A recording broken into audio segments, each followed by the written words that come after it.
So this week, hope you guys get the Oprah reference in my first point here.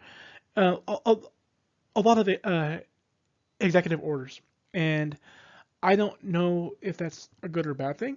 Um, the use of executive orders has really ramped up through the Obama administration, through the Trump administration, and now the first week or two of the Biden administration. Ruling via executive order is generally a terrible idea. And it's a terrible idea because the next person can just undo it. And I'm not saying these are without merit, but with the Trump administration, Trump basically had a very difficult time getting his policies passed through Congress, and he didn't do a good job reaching out to Congress. And I would argue that Obama did the same. Now, the arguments Obama, I think I said last week, was Obama and Trump would make was, oh well, Congress didn't want to go didn't want to go along with me, so and they would have never gone with me, and that's probably a true sentiment. But the problem with that is that they could have done a better job trying. It's not the Senate's job, it's not the Congress's job, it's not the House's job to just rubber stamp the president's policies. It's their job to negotiate. It's their job to to convince them that they should vote for this, and they didn't do a good job doing that. And so I'm not surprised that Biden's going to use executive orders, and at least in these first few weeks, right? He's taking the most he can do, and he's really undoing a lot of the Trump administration executive orders, and that's fine. I mean, in one respect, that's actually not that surprising. It shows probably the weakness of the Trump administration's policies because they're easily undone. If Trump really wanted to have lasting change, he would have negotiated with Congress. For example, if he really wanted his border wall, um, he probably could have given more in terms of immigration reform. I don't know if Congress would have gone along with that, but he never really tried. He just kind of half-heartedly tried. So, anyways, but the Biden administration has moved forward with many different executive orders. I mean, again, I'm not surprised by any of this. So you have so they re-entered the Paris cl- Climate Accord, right? That's not surprising, right? Trump pulled out. Biden's going to pull back in. That was one of the big signature foreign policies of the Obama administration, and it's not surprising that he would enter that re-enter that. Biden rescinded the ban on transgender people in the military, so that's now in effect.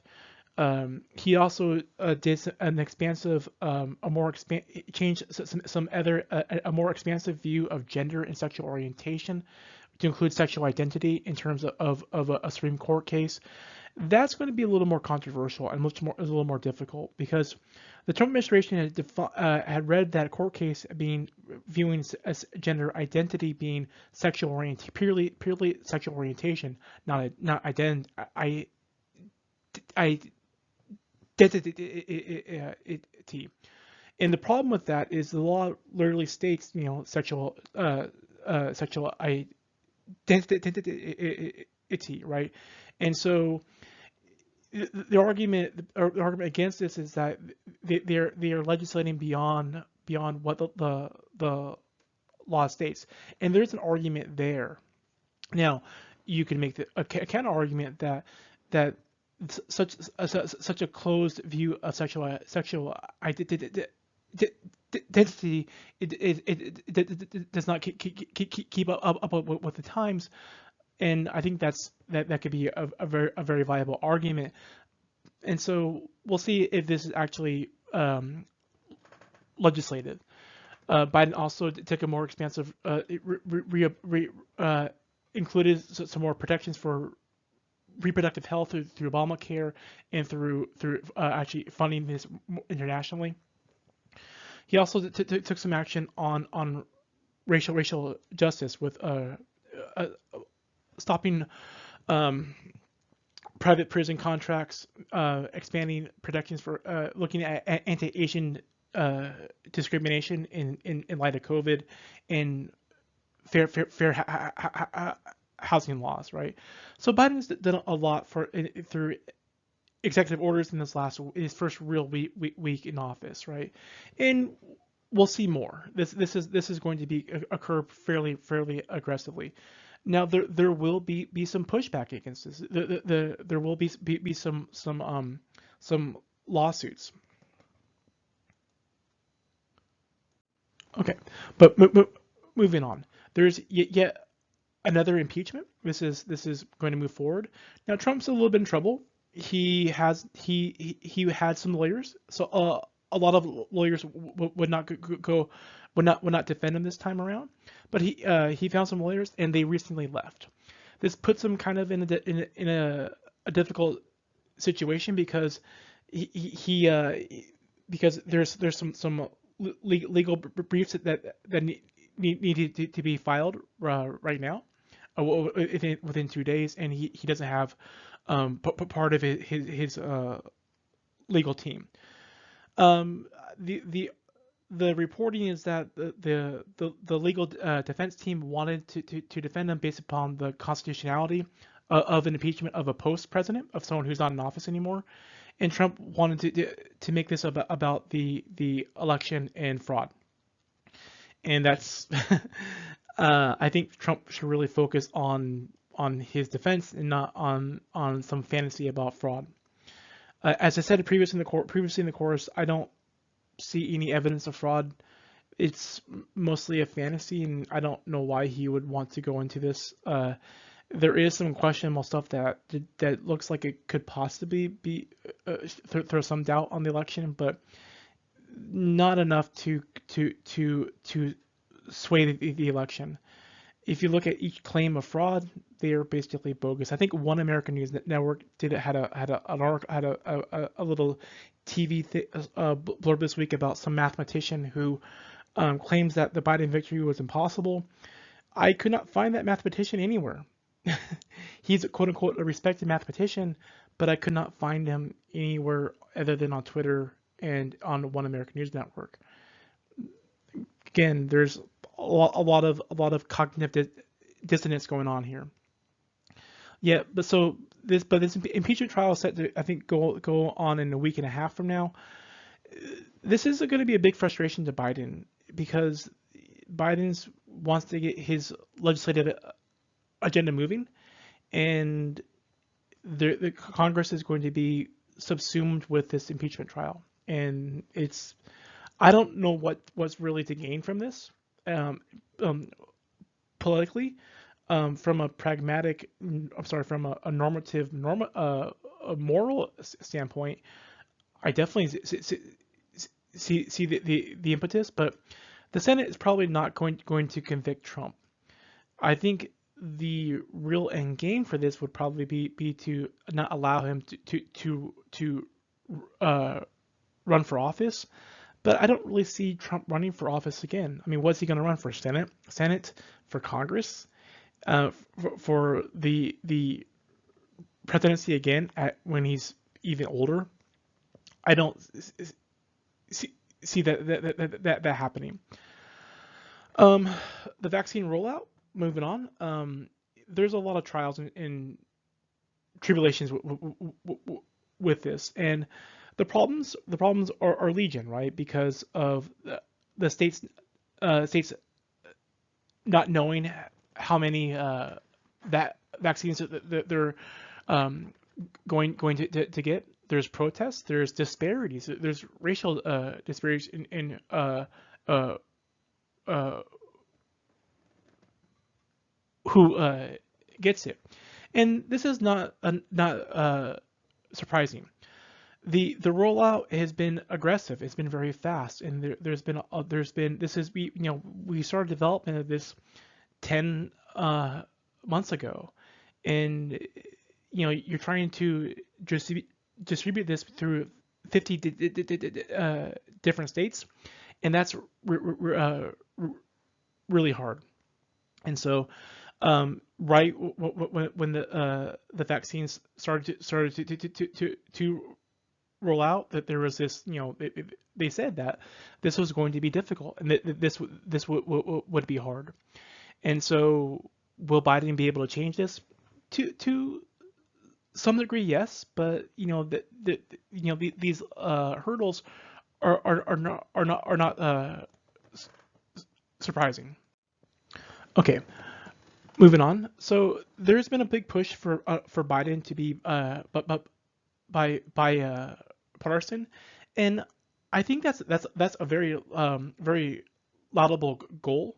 How much he can actually do that, I'm not so sure. He's talked a lot about it, and this has been in the news a lot, and it's going to be difficult. He has a very the slimmest majority in the Senate, and he's gonna want buy-in from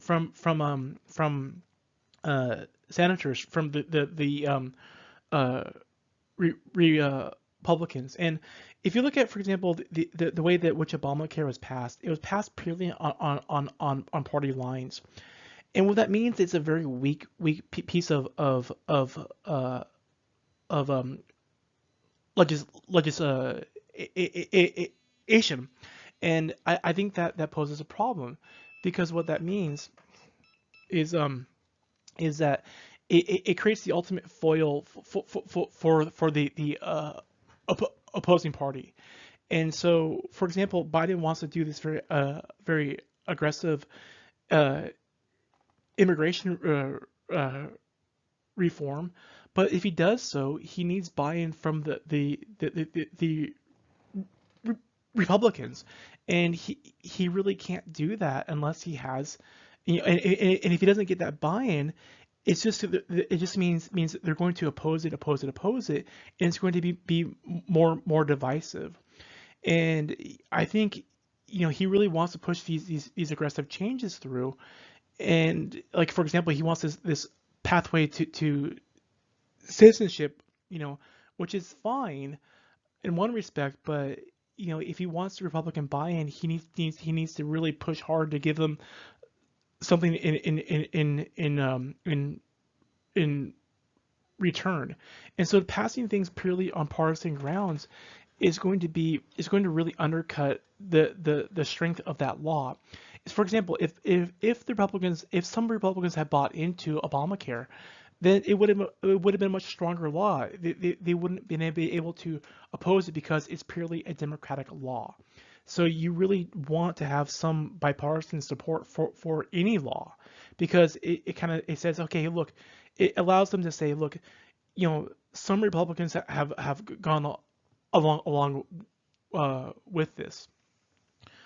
Moving on, Rob Portman, who is not running for re election. Rob Portman is a Republican from Ohio. I expect more of this. I expect a lot of Congress people to be frustrated and unhappy because of the state of just politics in general. And I think you're going to see a lot of people leaving, especially on the Republican side, and that's probably because just of how toxic the party is right now. There's a lot of infighting, which is not surprising. The party out of power is always going to have infighting, and they're going to have to reimagine what they are, and it's going to be hard to do that with Trump looming in the background.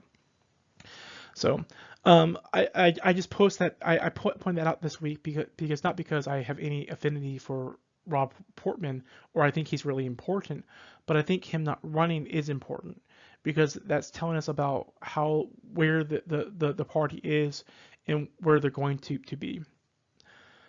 Moving on, GameStop. What a nightmare. What a nightmare and an interesting thing, right? A nightmare for Wall Street, right? Which is not a bad thing. And typically I don't like talking about things in pop culture or like talking about things that aren't explicitly political. But this is political. And it's interesting, right? And it's interesting because you have this disparity, and it points out the disparity, right? Where you see um, everyday people taking on Wall Street and really kind of gaming the way in which Wall Street games the system. And it does point out the inequity of Wall Street, right? So they're able to basically make money off a company losing money, and it shows just kind of how, the system is not structured in a way it ought to be, and there's Wall Street has created this massive um, way in which they game the system out, and while it's, they can make a lot of money at doing so, it does point to some real flaws in the system. Now, in terms of the politics of this will lead to regulation. It will lead to regulation on potentially on the way in which individuals, private investors, are able to invest in the market. Hopefully, what we'll see is also this will lead to regulation on the hedge funds which are causing part of this, right? It's hard for the hedge funds to say, "Well, it was me. We tried to game the weakness of GameStop and other companies from a normative standpoint." Now, some of you might say, "Well, Professor Hampton, aren't you kind of exposing your bias by saying there should be regulation?" No, I'm not, because if you read Smith, the progenitor of capitalism, the biggest capitalist theorist out there, Smith argues that, capitalism has its failings, and you need to have regulation at some level, and that's where the government steps in. Now, many people who claim to be capitalists have never read Smith. I have, and so, and there is a place for government regulation, and the problem you have with Wall Street is that for firms and investment firms figure out really creative ways in which they can game the system, and that gaming can be oftentimes unfair. And what we see with GameStop is you saw, what they were doing is they were shorting the stock, and when they do so, they're able to make money off that. And what these people on in Reddit found out was that if they just raise the price of the stock, they can force the hedge funds to then, buy more, and it just becomes, and it creates a kind of a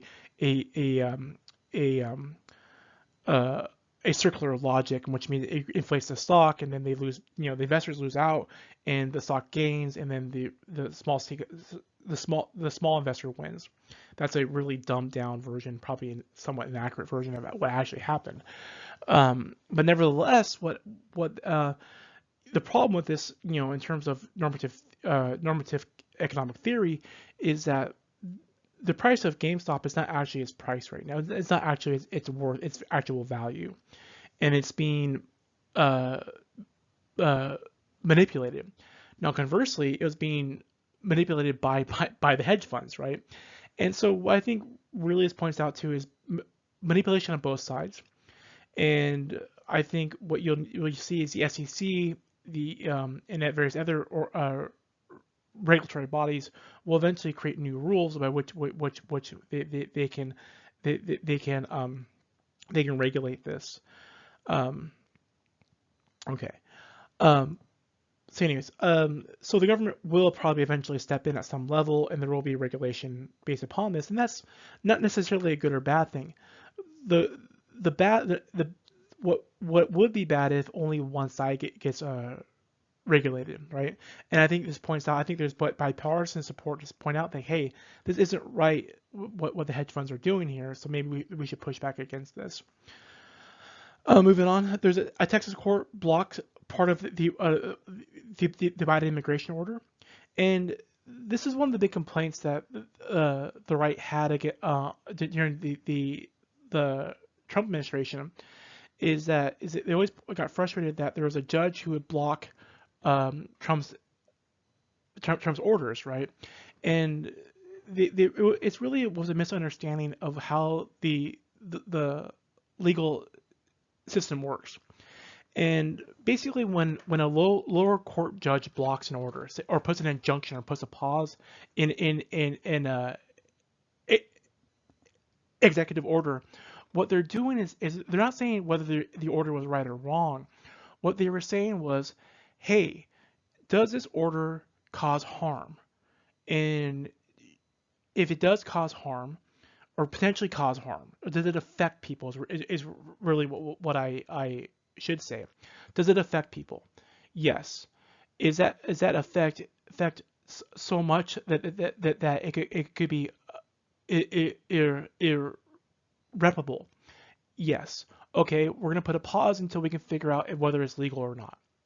And that that's what happened. So if you look at, for example, the the the Trump administration first ban on immigration, it was paused almost immediately. There's an injunction placed on almost immediately, not because of the legality of it, just saying, hey, let's put a pause to it and to figure out if it is legal or not.